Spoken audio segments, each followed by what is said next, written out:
In this week's news, movie and series fans are in for a treat. Besides awesome news about Deadpool 3, we also got updates on Blade as well as Cloverfield and talk about Kevin Feige's statement concerning the recasting of Chadwick Boseman's King T'Challa. Enjoy our new video. Many don't necessarily know the 1998 film Blade as a Marvel comic adaptation, but the cult flick definitely has many fans even today. When it was announced some time ago that Mahershala Ali would play the role of the half-vampire and vampire hunter in a reboot, some MCU fans did express interest in the rather dark film. As The Hollywood Reporter shares, director Bassam Tariq has since departed from the project.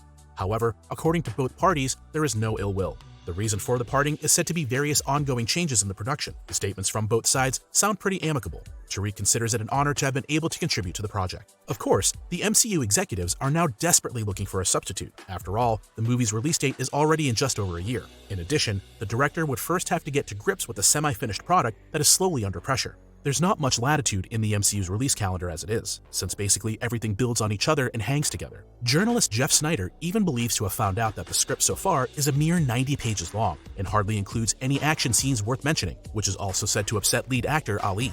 Could this mean that there will be some changes regarding Beau DeMayo, the scriptwriter, as well? You've got to hand it to Ryan Reynolds. He simply knows how to captivate the audience with his unmistakable style. In a video published on Twitter this Tuesday, he first teases the new Deadpool 3 and ironically shows how much thought he has put into it, only to then casually announce that Hugh Jackman will return as Wolverine in the film. The latter is meanwhile walking up the stairs in the background, completely relaxed to the tune of "I Will Always Love You" by Whitney Houston, a little joke at the expense of Jackman's first name. Further in the video, the two sit together on the couch and promise to give answers to many open fan questions. With this move, Reynolds has confirmed what has been suspected for some time. Still, the announcement came somewhat unexpectedly and just in typical Reynolds fashion. In one of our originals last summer, we already reported about the possibility of a road movie with Deadpool and Wolverine. Now, upon the request of many fans, this has actually become a reality. This marks Jackman's first return to his signature role since 2017, when his original farewell film Logan was released. With Deadpool 3, not only Deadpool, but also Wolverine will from now on be an official part of the MCU, after they previously belonged to Fox's X-Men universe. Moreover, the official release date has been disclosed, which is scheduled for September 6, 2024. Incidentally, this year also marks the 50th anniversary of the comic book character Deadpool, who first made his appearance in The Incredible Hulk issue number 181 in 1974. An interesting reaction to Wolverine's appearance in Deadpool 3 came from John Krasinski, who responded to the announcement video with, "Wait, is this our movie?" We can now speculate that this has something to do with Krasinski's role as Mr. Fantastic in Fantastic Four, a character he also recently played as an alternate version in Doctor Strange in the Multiverse of Madness. But whether he will actually make his return in the upcoming Fantastic Four or make a way for another actor is not clear yet. At least he has properly fueled speculations. But back to Deadpool 3. Behind the camera, Free Guy director Sean Levy is in charge of directing. The script is once again being penned by Deadpool veterans Rhett Reese and Paul Wernick, who have confirmed an R rating for the film, despite its affiliation with Disney. We are definitely excited to see what the end product looks like and can't wait for the release date of September 6, 2024. This November, Black Panther 2: Wakanda Forever will be released, and the promotional campaign has long been underway. This week, there was a slew of news about the MCU sequel and final film of Phase 4 of the MCU. Kevin Feige, for instance, expressed his views on a possible successor to King T'Challa, actor Chadwick Boseman, who passed away in 2020. As he has done in the past, he once again clarified to Empire magazine that there will be no recasting, noting that the loss is still being coped with.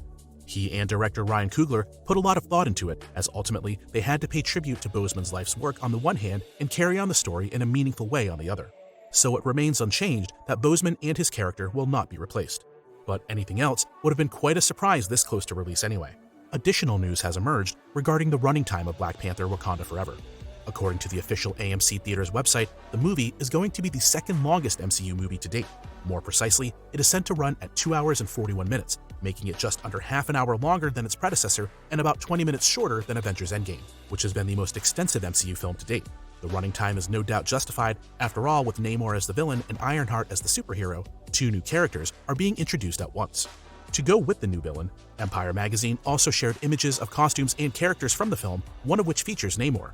As you can see, his character is strongly based on the culture of Central America. Due to the actions of King T'Challa in the first part, Namor sees his kingdom Talokan in danger. In addition, according to actor Tenoch Huerta, Namor is a mutant, just like in the comics. It'll be exciting to find out what the final result looks like. Black Panther 2: Wakanda Forever hits theaters on November 11th. Since the release of 2016's Star Trek Beyond, there have been rumors that an upcoming Star Trek IV is in production. This was also confirmed sometime later. However, the production of the movie has always been troubled by delays and crew changes. It was only in August that director Matt Shakman departed the project and moved on to Marvel, and now there is even more bad news for Star Trek fans. Paramount Pictures has now completely removed the movie from its schedule, putting the project on hold. This is yet another setback for the production, in which J.J. Abrams is one of the people involved. The latter had held out the prospect of a shooting start at the end of 2022 earlier this year. However, back then, things were looking very different. Now, not only is the project lacking a director, but also a release date. Deadline has learned that the movie may not be cancelled, rather they are still looking for a suitable director. The production of Star Trek IV therefore remains interesting. Although the signs are not pointing towards an end of the franchise, what will happen next is still unclear for the time being. After a long period of silence, a new addition to the cast of Beverly Hills Cop, Axel Foley, was announced a few days ago. In addition to lead actor Eddie Murphy, who is celebrating his return as the eponymous Detective Foley, former Hollywood star Kevin Bacon is now part of the cast as well. In addition to him, there are already a number of other co-stars joining the now fourth film. Among the returning actors is Judge Reinhold as Sergeant Billy Rosewood, Axel's former partner in Beverly Hills Police Department. Also, after a nearly 35-year hiatus, Paul Reiser rejoins the cast as Detective Jeffrey Friedman to play Axel's partner. Two other returnees are John Ashton as Sergeant John Taggart and Bronson Pinchot as the flamboyant art salesman Sergei. In still unknown roles, we will see, alongside Kevin Bacon, Grey's Anatomy actress Taylor Page, Lost star Mark Pellegrino, and Snowden actor Joseph Gordon-Levitt. Thus, who among the cast members will possibly appear as the antagonist to Axel Foley is still unclear. Overall, the cast is very pleasing for fans of the film series, which is why many are now eagerly awaiting further information. A release date is sadly still pending, but we will keep you up to date as always. With Cloverfield, director Matt Reeves pulled off a real surprise hit in 2008. The found-footage-style monster film revolves around a massive monster that haunts New York City. Two sequels also came out that were only loosely related to the original, with the last installment being released in theaters in 2018. Now, Paramount Pictures is apparently planning another sequel, as Deadline reports.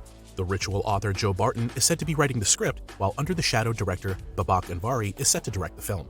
One returnee behind the camera is J.J. Abrams, who has been a producer on all three films so far.